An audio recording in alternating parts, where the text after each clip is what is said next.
President Trump is set to be weighing options that could dramatically escalate the use of the U.S. military in combating drug cartels in South America.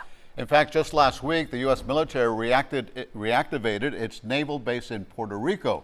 The U.S. has already had nearly a dozen ships as well as 12,000 sailors and Marines in the region. And that's where we find CBS News Miami's Charlie D'Agata right now. He's with more on the military buildup. And Charlie, what can you tell us about this mission?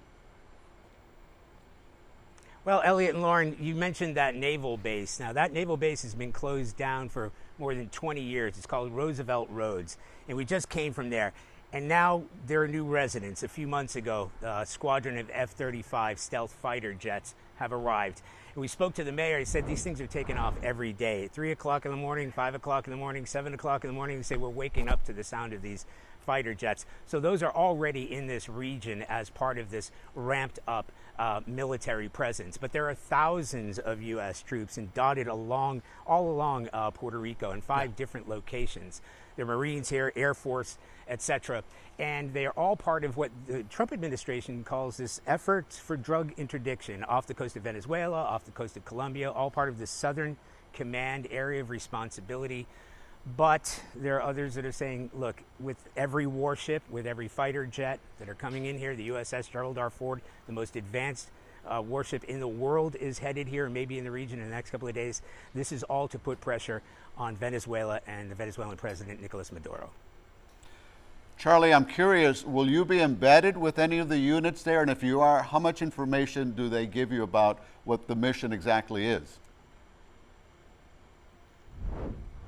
Those are both very good questions, and my hands are up to get onto, especially the Gerald R. Ford, because that would give us a pretty good indication of what's going on. But in addition to that, we have the Iwo Jima, which is an amphibious assault ship where you have the Marines on board. So the level of command, you have to kind of go through Southern Command, and then it gets knocked upstairs to Office of Secretary of Defense or Secretary of War, and that is what we're waiting for the green lights. We haven't been told no yet, but we certainly haven't been told yes. But a no is more definitive, if you know what I mean. So that may transpire over the next couple of days. As it was explained to me, they have to get a handle on what's going on. There are a lot of moving parts, and I can tell you, man, I've been covering conflicts my entire career. I've never seen this concentration of military firepower in this region ever, certainly in decades, not since I've been working.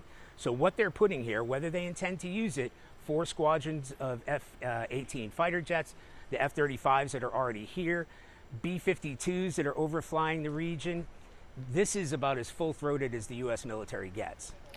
All right, Charlie D'Agata, we know you're always ready and willing to go where the story is and to share it with all of us. We appreciate your insight live from Puerto Rico tonight. Thank you. Charlie, thank you, and stay safe.